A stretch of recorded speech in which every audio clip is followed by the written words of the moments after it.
नमस्कार दोस्तों, गीतांजलि की काउंसलिंग में आपका फिर से स्वागत है। आज मैं आप सबसे बात करने वाली हूँ बच्चों में और युवाओं में बढ़ती हुई एंजाइटी के कारण और इसका निदान कैसे किया जाए, इसके बारे में आपसे बात करने वाली हूँ। WHO की जो आंकड़े हमारे सामने आए हैं उसमें ये बात साफ निकल के आ रही है कि कोरोना पेंडेमिक के बाद युवाओं में, खासकर भारत के युवाओं में एंजाइटी डिप्रेशन के केसेस के आंकड़े कई गुना बढ़ गए हैं। बहुत चिंता का विषय है। तो ये एंजाइटी और डिप्रेशन को समझा जाए कि ये होता क्या है, इसको पहचाना कैसे जाए, कैसे कोई बच्चा जान पाए कि उसको जो महसूस हो रहा है वो क्या है और इसके लिए उसे क्या करना है। तो एंजाइटी को पहचानने के कई लक्षण हैं। सबसे पहले तो मन में घबराहट का एहसास होना, एक बेचैनी का एहसास, एक कहीं पर बैठने का मन नहीं करता, कहीं पर खड़े होने का मन नहीं करता, न सोया जाता है न लेटा जाता है, किसी बात में मन नहीं लगता है।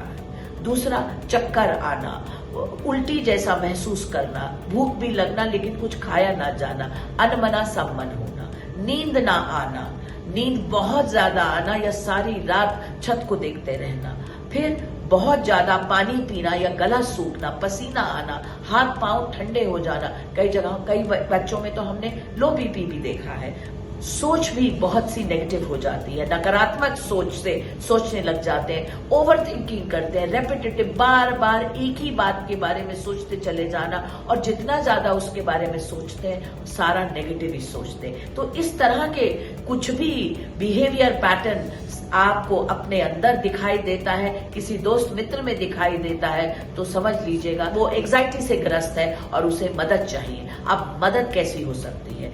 मदद बच्चा खुद अपनी कर सकता है, हम बच्चों की कर सकते हैं जब हम बच्चों को ये सिखा पाए कि बच्चे ये मान लें कि सोच और वो अलग अलग है। जो सोच है वो उनकी सोच में बात जो डर बढ़ रहा है, लेकिन सोच का डर सही मायने में डर नहीं होता। दूसरी बात कि वो पानी ज्यादा पिए, थोड़ा सा अपने खाने पीने का ध्यान रखें, बहुत गैप्स ना डालें खाने में और हल्का फुल्का सलाद जरूर खाएं।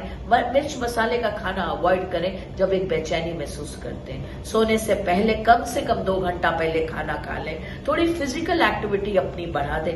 मन नहीं करेगा, बेचैनी होती है, लेकिन अगर वो वॉक पे चले जाएं, जॉगिंग कर लें, रनिंग कर लें, स्विमिंग कर लें, किसी भी तरह की फिजिकल एक्टिविटी बढ़ाएंगे तो बॉडी में हैप्पी हार्मोन्स का सिक्रीशन होगा। उससे ये उदासी, ये बेचैनी, ये रेस्टलेसनेस, ये इरिटेशन कम होने लग जाएगी। किसी दोस्त मित्र से अपने मन की बात कह लें, नहीं कह सकते तो कागज पे लिख लें। कागज पे लिख लें सारी बेचैनी की वजह, सारी नेगेटिव विचार जो है वो कागज पे लिख के कागज को फाड़ दें, तो मतलब अपने सिस्टम से उन्होंने निकाल दिए। कई बार वो जो ख्याल आते हैं कि मेरा कुछ भी अच्छा नहीं होगा, वो जितनी नकारात्मक सोच है, अगर हम उन्हें रीफ्रेज करके पॉजिटिव कर सकें, अपने आप को ये संदेश दे सके कि मैं बहुत अच्छा हूं, मुझसे कभी कभी गलती होती है, हमेशा नहीं, मैं अगर प्रयास करूं तो अपनी गलतियों से सोच सकता हूं।